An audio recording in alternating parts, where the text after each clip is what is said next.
What's up, y'all? Sparta here. Now, apologies for the, height that this video is in right now. Typically, I don't like it to have it this high, but the problem is that my tripod mount in particular is messed up and I have to get a new one. And with the heft of these phones, it's starting to get even more loose. So I have to have it at this angle for now. So what I'm going to be testing here is the autofocusing on the iPhone 12 Pro Max. And the reason why I'm doing this in particular is something that I haven't really done as of late is test these kind of things. But since there seem to be like a slew of issues that have been plaguing these recent iPhones, I want to test if it's actually an issue for me in particular and to see if these are things that are hardware based or software based. And so if it's autofocus, it's software, but we'll see. So I'll just pan it slowly to the camera. As you guys can see, the bokeh is getting way more creamy there. It looks very nice, right? Very nice, quite detailed. I think the problem is that the blue ridge right here is not that much detailed. It's like, because let me look at it myself. Yeah, when I look at it myself, there's definitely more detail in it, and I don't feel that. See, right there, the iPhone is not nearly as focused. There definitely is like a focusing issue. It's not nearly as sharp, but I don't necessarily think it's the worst thing in the world. Now I can't find my LG Tone Freeze, so let me grab my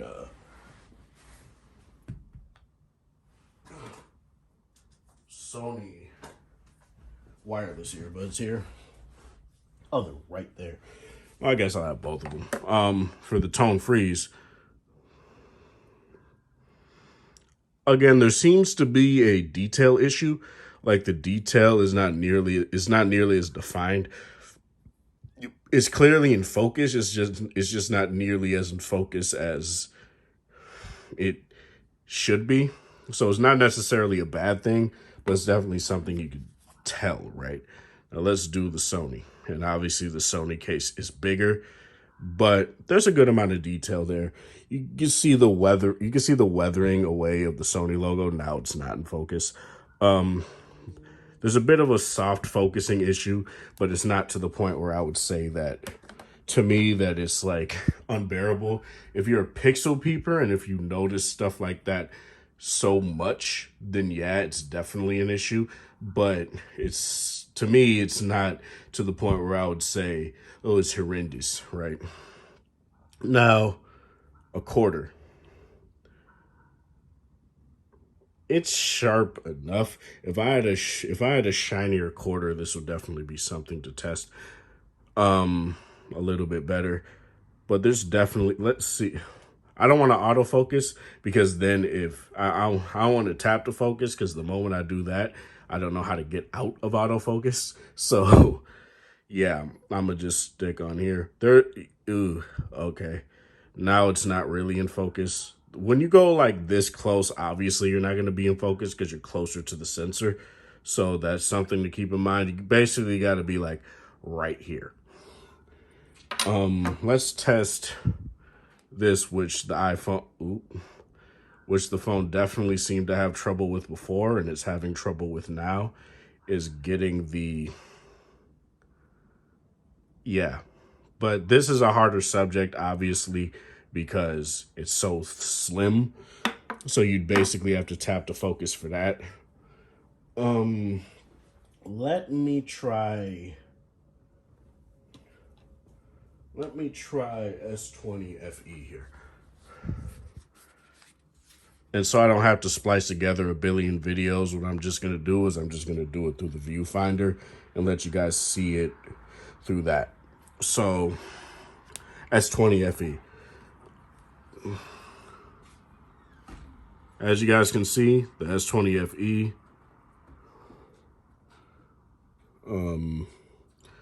I mean, you probably can't see it all that well. Oh, there we go. The S20 FE is very decent at is quite good at its autofocusing game. Its autofocusing game is pretty much on point. You get a little bit more detail with the S20 FE here on the quarter. It's quite nice. The focusing is not bad at all. It stays in focus pretty well. But as always, oh, there we go. But that is where I see a hazing effect that's due to the 120 hertz screen.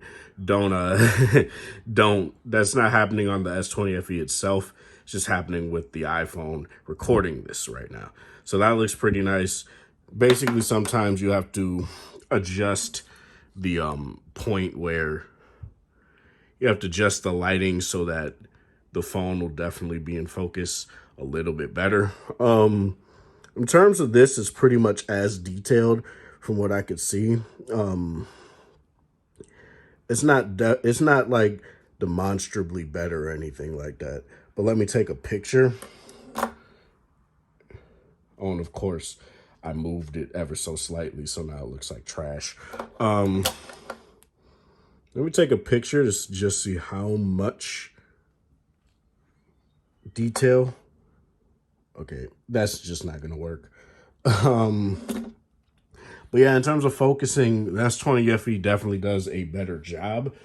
It's not leaps and bounds better. It's not better to the point where I would say that get the S20 FE over the iPhone. Again, this is a software issue that I feel Apple can definitely address. So let me go to the V60 here, do the exact same thing. Let me lower the brightness ever so slightly. Yeah, the V60 definitely does a better job right there. But going back, it does take a bit. But then, for whatever reason, oh, there we go. Sometimes that happens. And this has happened on every phone that I've had where, oh, fuck. This happened on every phone that I've had where it won't be consistent with how many times it'll autofocus, right? Sometimes you just got to give it some time. And sometimes you got to expose it to more light just like that, and it works just fine. Now, let me go over very carefully to the quarter. Shit. There we go.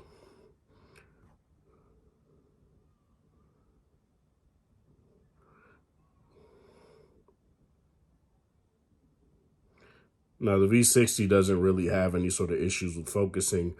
In terms of the detail on the back of the quarter, honestly, it looks very solid. It looks good. No problems there. Now, let's go to the problem child, the glasses here, right? And the problem with the glasses always is getting it exposed right. And all of them obviously have difficulty with this. I'm just going to give up because now my arms are getting tired. But overall, I feel that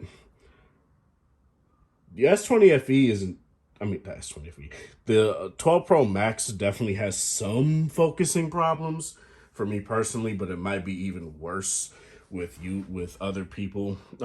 This is definitely something that Apple should address, and it's definitely something they will address, because you can't claim to have the best phone camera on the market. Well, they don't claim that. Other people are saying that. You can't claim to have the best. You can't have reviewers claim to have that you have the best phone camera on the market, but then you have these focusing issues, right? So this is definitely something that they can address in software. This is not a hardware issue. The lens dots are a hardware issue. Stabilization is a software issue. That's something that can definitely be fixed. The in terms of, like, say, the video freezing and stuff like that, which is another issue, that software. There's a lot of different things that a lot of this stuff is indeed software. Like the autofocusing is indeed that, but a lot of this comes down to getting the focus distance right? So It's about right.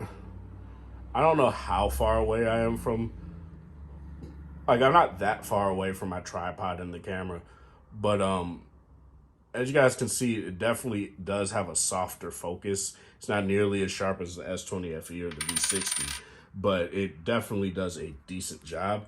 It does indeed have some detail issues that I feel can be worked out in terms of live video. Sometimes, say, when you move it a little bit farther from the frame, it tends to get soft and lose detail. But it's not to the point to me personally where I would cry wolf and say that this is like terrible or anything like that, but it's definitely something that should be worked on. This is Sparta. Thank you guys for watching. Thanks for support. Hope you guys have a wonderful Saturday or whatever time or day it is in your area. Have a good one.